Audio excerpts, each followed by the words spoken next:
Gotta catch 'em all. That was the motto for Pokemon in the early days, at least for us in the West. The appeal of...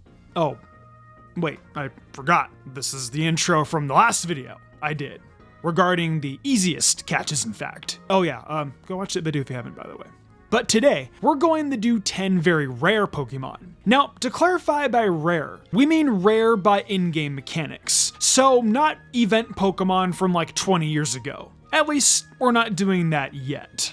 This is specifically restricted to mons that can be hard to find and catch. Also, to add on to this, as you may predict, no legendaries and no other static encounters either. So, no Rotom and DPP on the list. Also, like the last list, this one isn't quite in order. Maybe some of the later entries are harder in my experience or opinion, but there's no denying that the context of why a Pokemon might be rare in-game is going to be different for everyone. Maybe some of them are just in a really weird specific spot for grass and nowhere else, and it's always under everyone's noses. Or maybe it's only somewhat difficult to come across, but ridiculously hard to actually catch for one reason or another.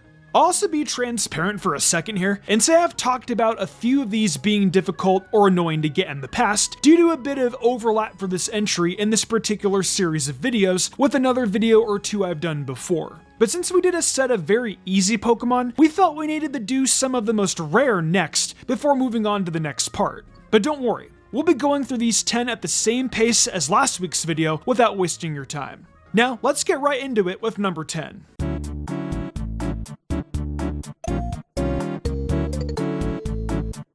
To start off, this Pokemon is definitely considered rare, but certainly not the rarest one to find. But it's a standout because it's one of the earliest Pokemon that felt so out of reach until so late in the game. Not to mention the low catch and encounter rate. We're talking about Larvitar. This Pokemon felt so out of reach that a ton of people either forgot or never realized that Tyranitar wasn't a Gen 3 Pokemon.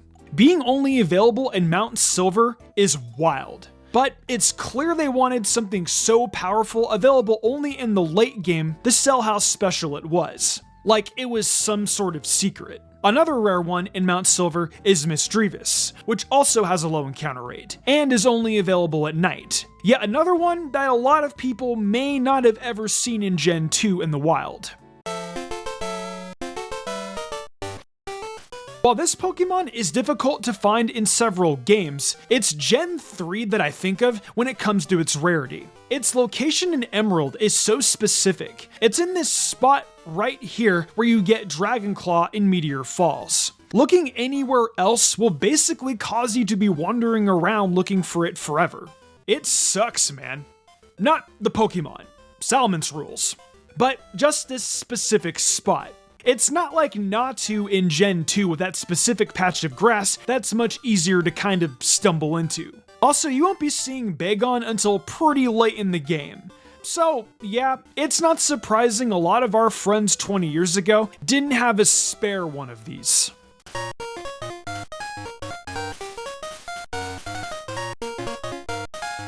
Here's a spot for a Pokemon that wasn't even all that good in its debut generation, Pinsir.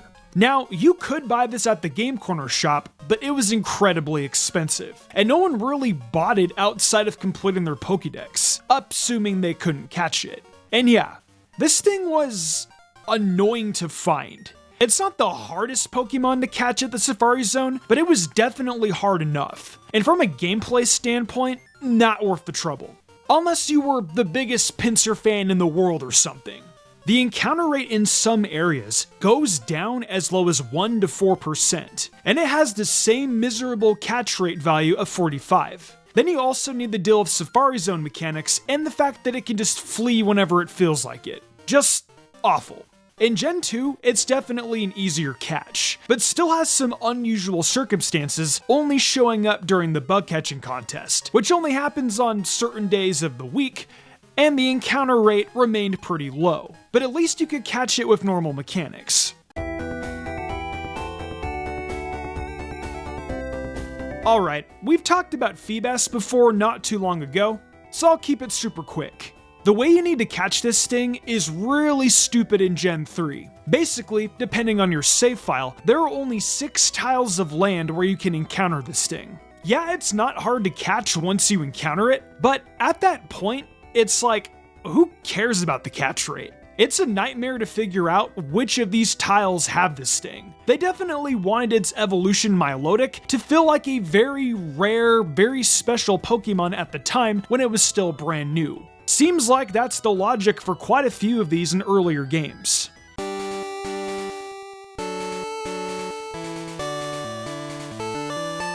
Yet another one we had to talk about before, Sinistcha, specifically the antique form. That 1% chance to find it in Glimwood Tangle is no fun, unless you're just lucky. Also, it's really weak, so you could kill it by accident if you're not careful. Not to mention it's immune to False Swipe, which is more readily available in Gen 8 compared to the earlier games, where I try not to factor in too much for how careful you need to be. Thankfully, its catch rate value is at 120, and not a super low number like 45, so you could get away with not damaging it very much at all. Also, lots of players just catch these endlessly to see if one of them is the antique form, because of how you can't really tell the difference between the two in battle. Just awful and tedious, and therefore pretty rare. Sinnoh's Safari Zone, the Great Marsh, has some of its own notoriously difficult to catch Pokemon, and one of them isn't really talked about that much, probably because it's got a Gen 1 Pokemon, Kangaskhan. The Great Marsh randomly chooses certain Pokemon that will appear daily, and Kangaskhan is one of those Pokemon that, if it doesn't choose it, you have to wait until the next day to see if it'll appear. You can use the binoculars to see which Pokemon can spawn that day in the Great Marsh, but we're talking a daily grind to even see which of those Pokemon will be available. Then you need to deal with actually catching it. And Kangaskhan's flee rate is pretty obnoxious to deal with sometimes. It is 58% for this mon, among the highest there. Not to mention, you need the National Dex to even encounter it in DPP, which adds to the time it'll take for you to actually have a chance at seeing it. Of course, in a game like Red and Blue, it's not too bad. You're dealing with your standard Safari Zone mechanics, and there is no additional major gimmick to get it to show up. Why doesn't anyone talk about it being tough to get in DPP? Probably for the reason I just gave. No one really thinks about catching it after Red, Blue, and Yellow and Fire Red and Leaf Green, especially since you can transfer it from the Gen 3 games. But without that, it's actually kind of horrible to get in Diamond and Pearl. And without that trading, it's a pretty rare Pokemon to get in the original Sinnoh games. Here's one that's hard to find just based on player knowledge, and not so much that it's rare if you try hard enough. Did you know that you could catch Politoed in X and Y? Yeah, you don't need the trade to get this thing if you're playing those games. It's actually catchable on Route 19. Now, I can hear you guys typing that you could do this before Gen 6, and it's not as rare as the other stuff mentioned.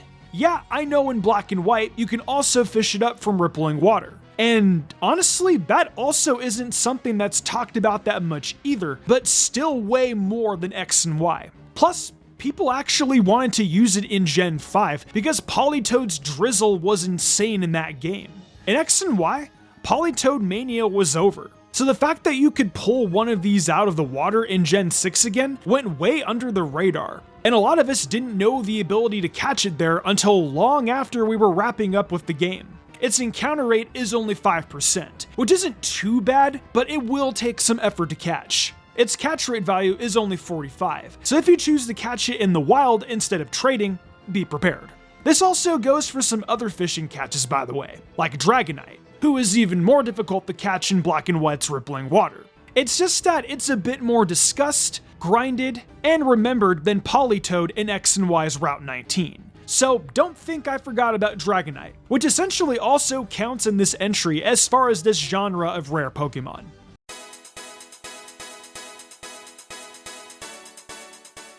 This might be the most vintage of rare Pokemon right here, Chansey.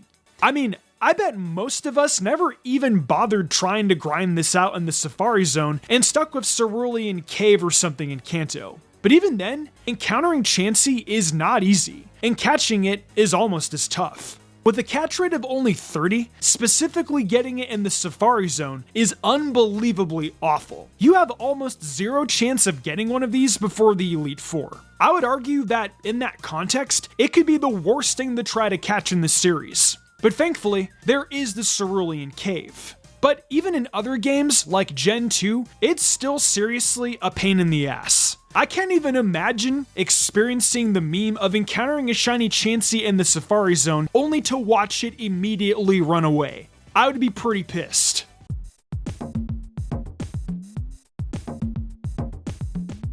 Marini in Sun and Moon is rough. Finding this thing, especially without having any kind of clue ahead of time, takes forever. First of all, you need to go to a fishing spot, which is not as easy as going into any body of water in Gen 7. Then, that Corsola needs to call for help, and then a Marini might show up. And that's the only way to get it to appear to be caught. But the chances of this whole scenario happening are insanely low. Your best bet is to fish where there is bubbling water. But even then, the chances are not in your favor. Plus, you need to find that bubbling water. And the bubbling water for these chances to increase has to be in Melee Melee Island, at least for the original Sun and Moon games. But trust me, it's still rough in the Ultra games too. Oh, and let's just make this even weirder for those of us that tried to find this thing without any guides. Why would a Corsola call Marini for help? Don't Marini eat Corsola? At least their branches? Wouldn't that just make things worse? Is this supposed to be some kind of dark humor or something? Either way, getting this thing to show up is a pain in the ass. Is this the rarest? Well, context is everything, and this one is up there. Munchlax is super cute and super tough to find in DPP. Even in canon, it's considered pretty rare in Gen 4. Pretty interesting considering a lot of us can recall it being used in spin-offs and promotional material a lot. So you'd think they would have made it a little easier to catch. If you've ever investigated how catching this thing actually works in Gen 4, then you knew this thing had to be one of the 10. And I think it was worth saving for last. Munchlax was new, so you couldn't exactly trade it from a previous game where it may have had a different catch method. Though you could breed it with the Snorlax eventually if you traded and had the right held item. But if you couldn't do that in DPP, then you had to use that damn honey tree mechanic. Add the honey, wait a day, hope you get lucky with the Munchlax, then feel disappointed.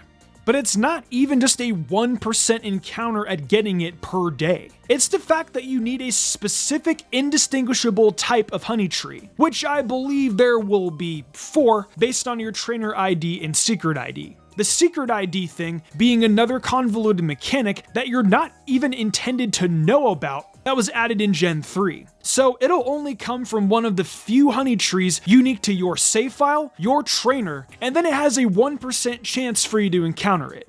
Don't get me wrong, I love me some obscure, crazy hidden mechanics in Pokemon games that cause fans to come together to crack the code. But this is just cruel.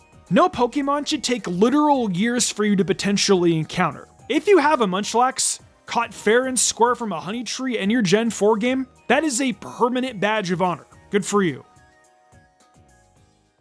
And those are 10 very rare Pokemon that you can encounter and catch. Again, these weren't in order, but I think a lot of people can at least relate to the one I saved for last. There are others that definitely could have made it on the list. So what non-legendary Pokemon do you think is the most rare encounter to catch? Are there any weird ones that aren't quite as rare that got you? Have you ever been surprised with an encounter? Like Politoed of all things being able to be fished up in Gens 5 and 6? Let me know your thoughts down below.